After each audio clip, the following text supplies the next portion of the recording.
हर हिंदुस्तानी को अपने मजहब पर, अपने धर्म पर चलने की आज़ादी होनी चाहिए। जिस दिन ये आज़ादी ख़त्म हो गई उस दिन हिंदुस्तान की मौत है।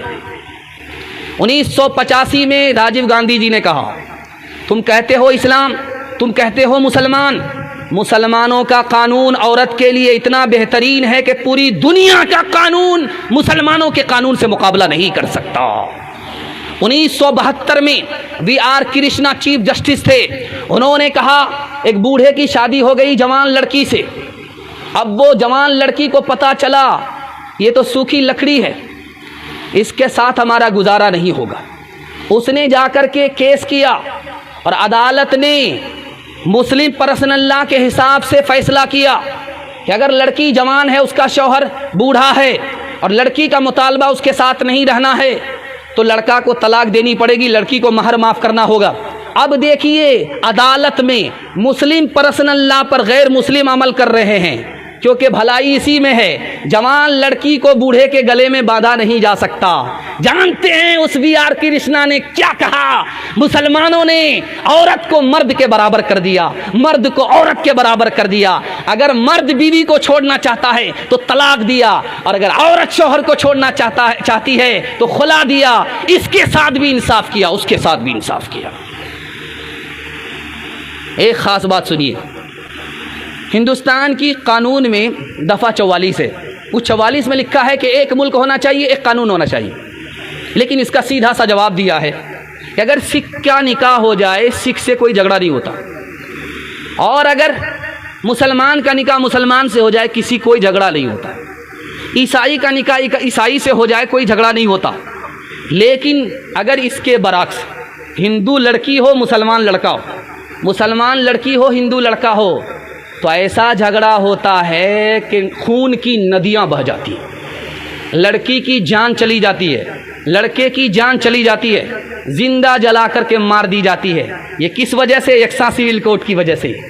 अगर मुस्लिम पर्सनल लॉ हो, हिंदू पर्सनल लॉ हो, तो हिंदू का मुसलमान से झगड़ा नहीं होगा। इसलिए ये जो कानून बना, ये संविधान बना, इसीलिए बना ताकि हर एक को मज़हब की आज़ादी हो, मज़हब के दरमियान में हिंदू का मुसलमान से झगड़ा ना हो। और एक ख़ास बात देखिए, सच्चाई वो दिखाने के लिए जा रहा हूँ।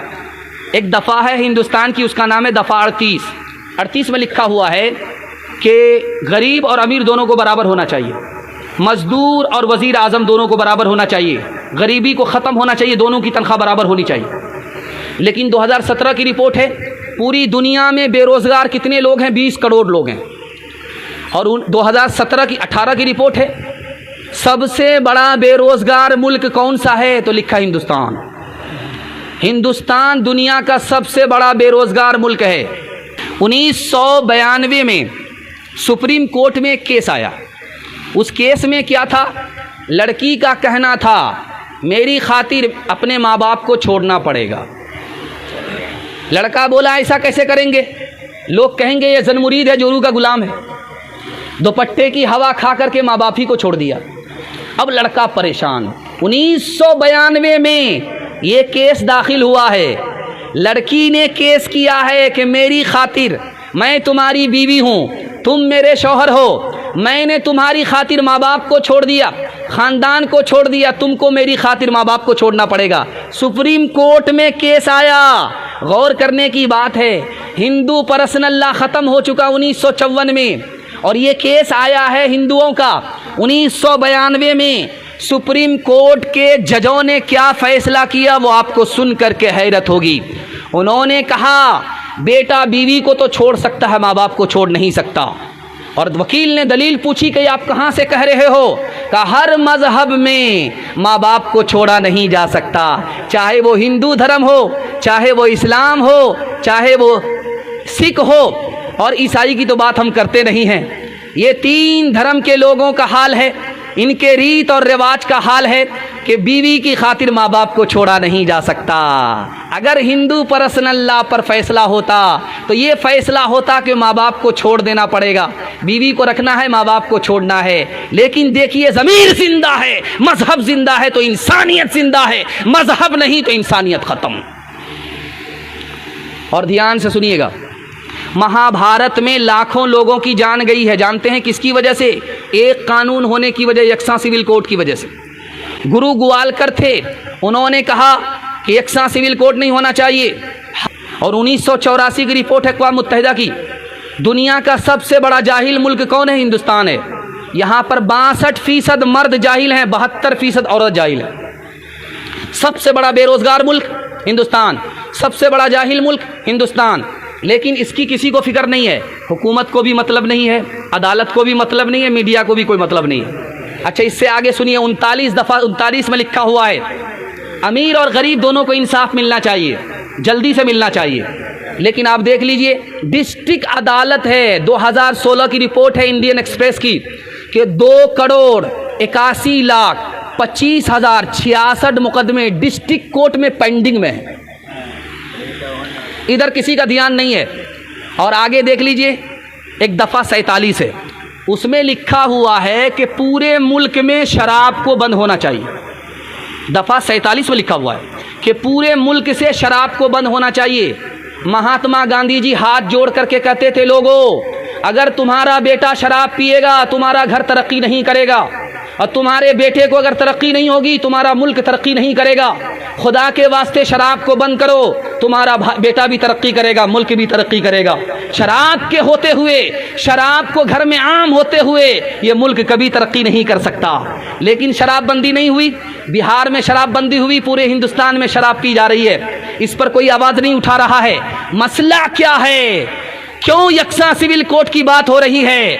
यकसा सिविल कोड की बात इसलिए हो रही है कि जो आपके सर पर टोपी है, जो चेहरे पर दाढ़ी है, जो आप पंजाबी पहन रहे हैं, ये मुसलमान होने की पहचान है, ये पहचान तक मिट जाए। और लेकिन ये नहीं मिटा सकेंगे।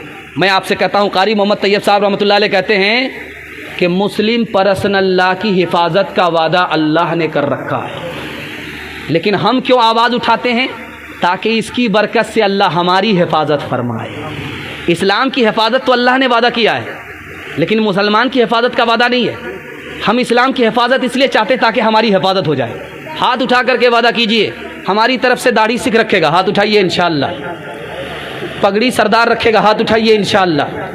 जालिम ये चाहता है कि पहचान छोड़ दे, पहचान छोड़ दे, घबरा के हम रसूल का फरमान छोड़ दे, फरमान छोड़ दे। मरना हमें कबूल है, मर जाएंगे मगर मुमकिन नहीं कि दौलत ईमान छोड़ दे, ईमान छोड़ दे।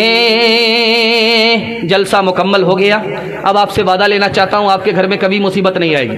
मुसीबत 3 वजह से आती है। गुनाह करेंगे, बार बार मुसीबत आएगी। हराम कमाएंगे, बार बार मुसीबत आएगी। गलत कमाएंगे, गलत माहौल में रहेंगे, बार बार मुसीबत आएगी।